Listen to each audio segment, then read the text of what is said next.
Good afternoon, everyone. Welcome, welcome, welcome. So good to be back with you guys. I missed you yesterday. I was unable to do this live with you yesterday due to work obligations, for which I already apologized. But grateful for the opportunity today to be able to come back to you with some more tools and tips just to help you succeed on your weight loss journey. That's my ultimate goal. I really want to see you guys succeed and have the best results. I want you guys to be comfortable and just feel empowered, knowing that you can do this, and you really have the willpower, the control, and the mindset to really improve and be in your healthiest state. So welcome everybody. What's that? I didn't start a live broadcast there. So welcome everybody, and I am just happy to be here again. So today, let me see now. I want you to tell me in the comments from now if you ever have sugar cravings, right? And if you have cravings, what is the one thing you crave the most when it comes to sugar? All right, so because today we're going to look a little bit at cravings and sugar, how it impacts your weight loss, and some strategies. I'll give you a few tips as always, how you can overcome this struggle, because it's a real one. You're not alone. It's something that affects almost everybody. Now, starting out, I want you guys to always understand that no food is bad, right? So sugar often gets demonized as being the bad guy, right? But I'm gonna show you have different types of sugar, and it depends on the type of sugar and how we are consuming them. That's going to impact our health. So when you talk about sugar, you have sugar in its natural form, which can be found in all vegetables, fruits, and our natural products, plant products. When you talk about refined sugar, that is sugar that has been processed. So you have like sugar that has been processed from refining cane or beet sugar to get it to like a crystal state, the little white crystals. That's called refined sugar. And interestingly, flour goes through the same process. Exactly the same process to get to flour is the same process to get sugar. For flour, it's grains, and for sugar, it's cane sugar or the beets. Now,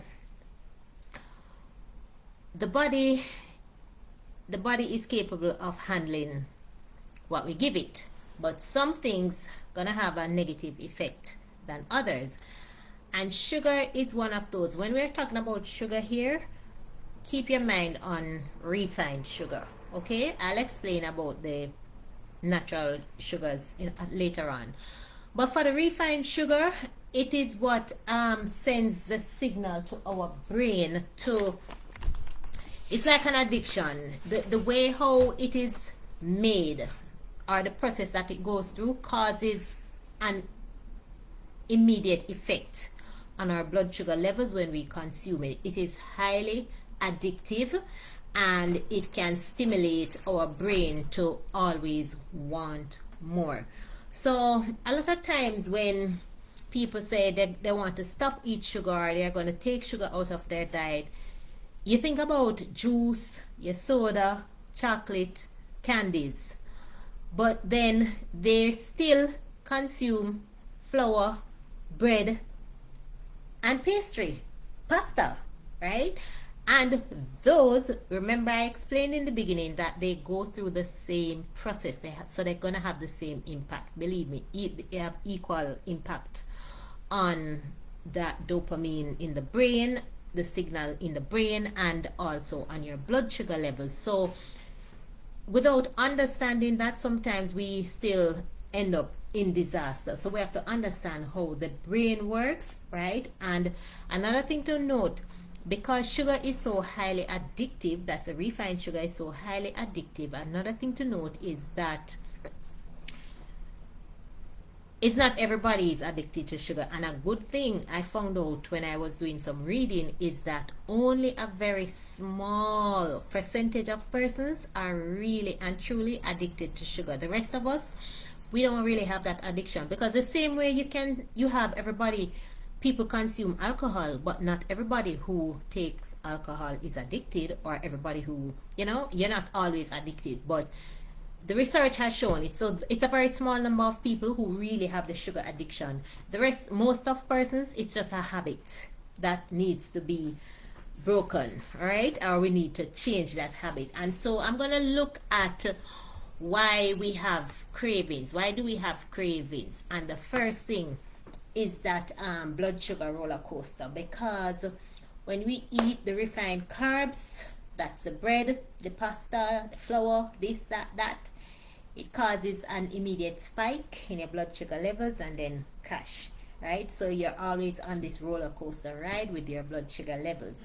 And versus when you eat a meal with more fiber and whole grains and more protein, the impact on your blood sugar is far less, and it's stable for a longer period of time.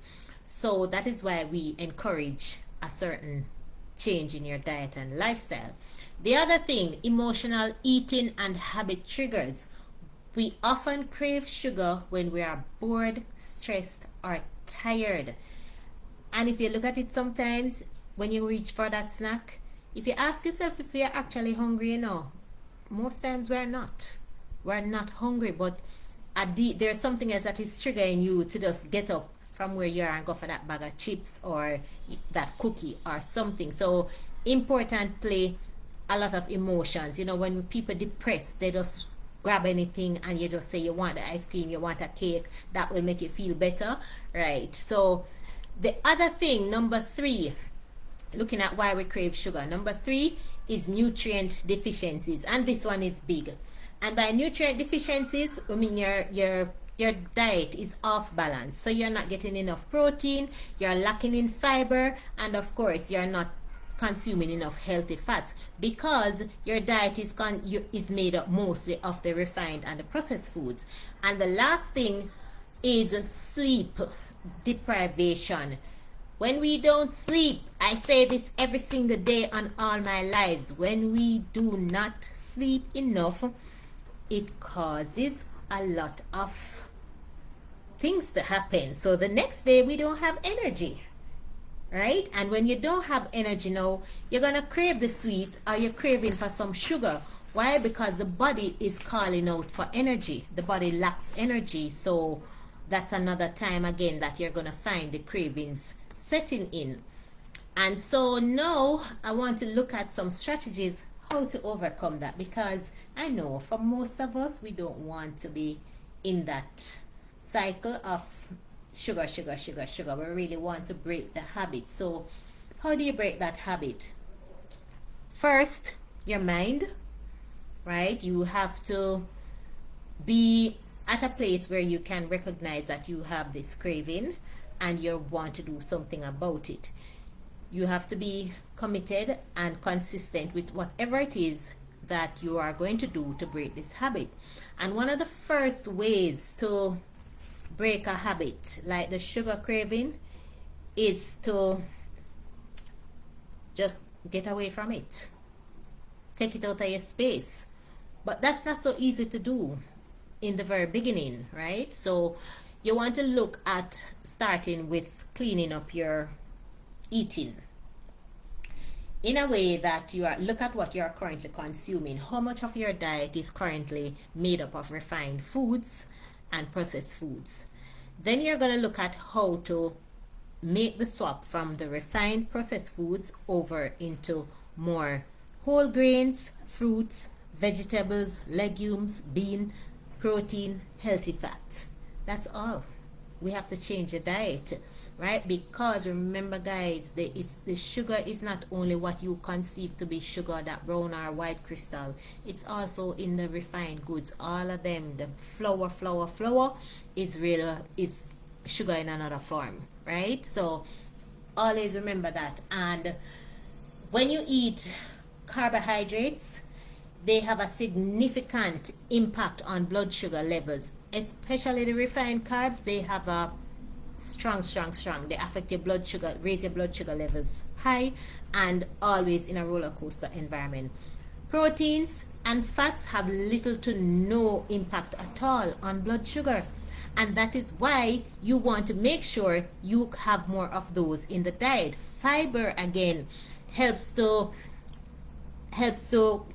keep you full, so you will not be hungry, because these things they add bulk to your stool, and they expand in the colon and allows the process, it binds things together, and it's a slower process for it to go through your digestive system until elimination is ready to take place, where the body uses what it needs and then the rest is going to be passed out. So you find that you are better able to control cravings, because you won't be as hungry quickly as when you consume the refined food. So the first thing to do is to balance your meals.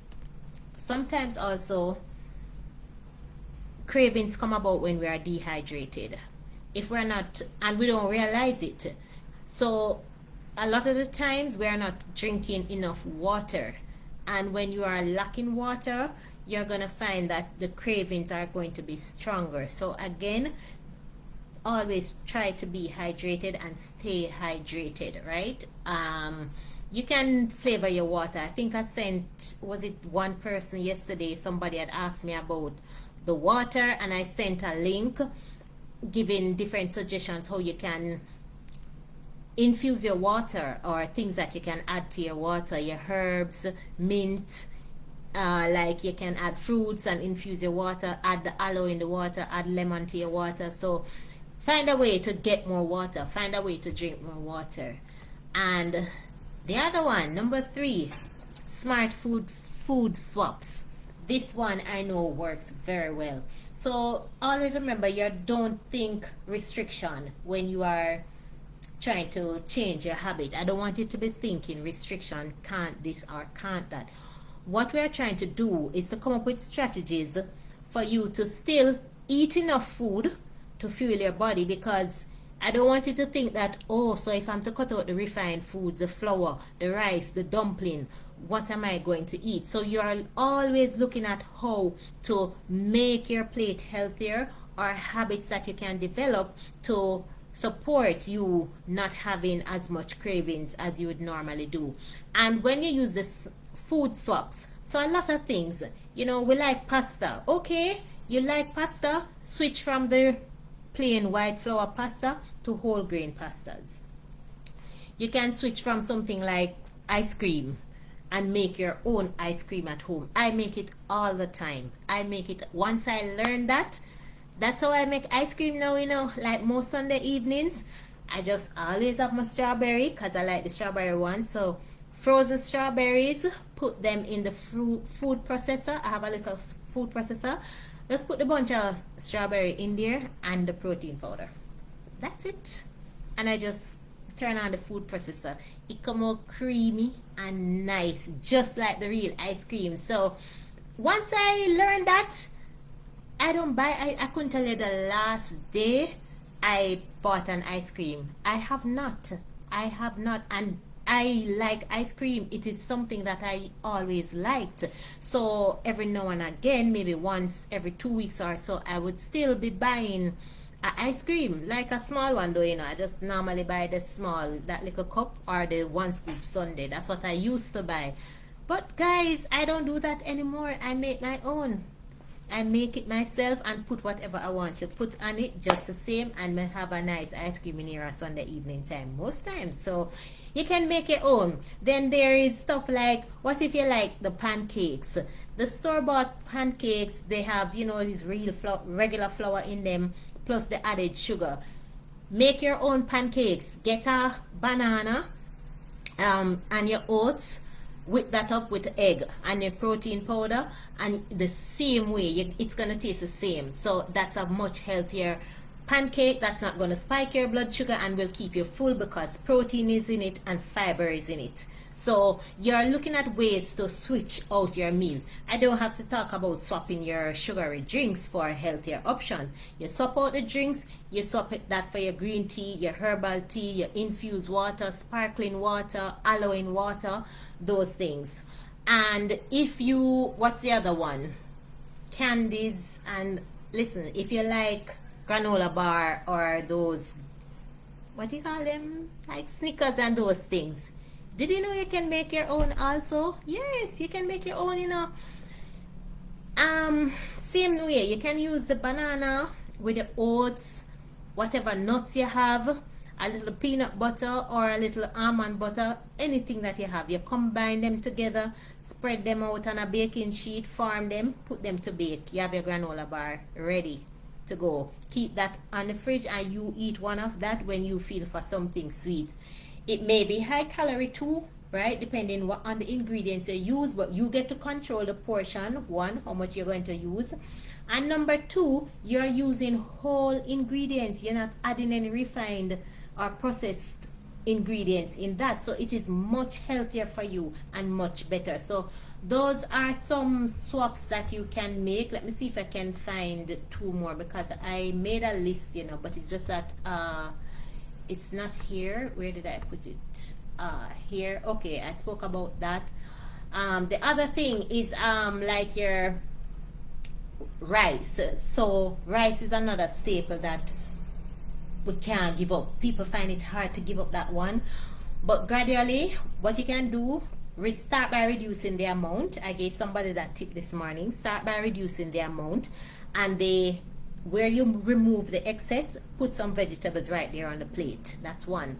Then after you have gotten accustomed to not eating as much, try to switch over now to a brown rice or to quinoa, or switch over to non-starchy other type of vegetables. You can use like the sweet potato instead, or even our own breadfruit, banana. Those things, they may be a little higher in carbs, yes, and a little more impact on your blood sugar, but it's better than the refined grains. So always think along that line. All right, let me see which other swaps I have here. And again, I taught you yesterday how to make your smoothies. Just a minute. In the video I did yesterday, I taught you how to make smoothies more healthy. So a lot of times people blend up a lot of fruits and just fruits and some vegetable and drink that. No, I want you guys to stop doing that now and start balancing your smoothies. So always add your healthy source of fat, and make sure you add protein in the smoothie, and just do your vegetables and a low glycemic index fruit. And by that I mean a fruit that is low in sugar. All right, so now that you have learned how to make better smoothies, I want you to start practicing making your smoothies like that, and it's a full meal that you will enjoy. Keep you full. The one I made yesterday was so filling. I was not hungry for a very long time. All right, if you like milk, again, you can swap out the regular milk for any nut milk or plant-based milk. So those are some ways you can make the healthy swaps. The other thing, guys, when the cravings come on, you have to do a little delayed tactic, you know. So ask yourself, this is where the emotional part come in now. Are you really hungry? Or you really want that snack? Why you want it? What are you feeling? Go for a walk, take up the phone, call somebody, turn on the music, go and do something else. And before you know it, it takes 15 to 20 minutes for that craving to go away. It will. So you can do that as well. Okay? Let me just 1 minute.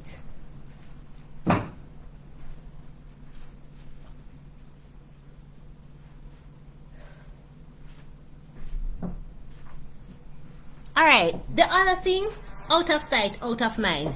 Those distractions, the snacks, the biscuits, the chips, everything else that you know is tempting you and is always in the way, the ice cream, everything, get them out. Do not bring them in the house. Alright, what about if you have children in the house? Because you don't want to subject your children to every little bit of restriction. But one, if you have children in the house, teach them from very young also the importance of nutrition. Explain to them. So you're not going to tell them that they can't eat chips, but don't always give them that. When you give them that, balance it with a fruit. Balance it out with a fruit. So if you have children in the house, one, you have to develop that discipline that you will abstain. And if you're finding it difficult to abstain, reduce the amount that you're taking from the child. All right. Yes. So wow, what else I have here? I think that's it, guys, for now. It's just doing little things. So we have to make sure you stay hydrated, make sure you're eating balanced meal. If you're not eating balanced meals, you're gonna have higher cravings for sugar. If you're not getting enough rest, the cravings are going to be more. If you're highly stressed, cravings are going to be more. So you notice every time all the things that we are experiencing, that we're struggling with, it always come back to the habits, the diet, and the lifestyle. So those are the things that we need to focus on, make some changes. I hope that resonates with you today. Put it in the comment, your biggest struggle that you're having with sugar, and let us see how best we can work together. Thank you so much for joining me today, guys, and as always, I'm here for you. I hope you're having a wonderful day so far. It's a little hot in here now because I have to turn off the fan so that the sound don't come over. So I'm gonna run now. So take care, guys. See you. Bye.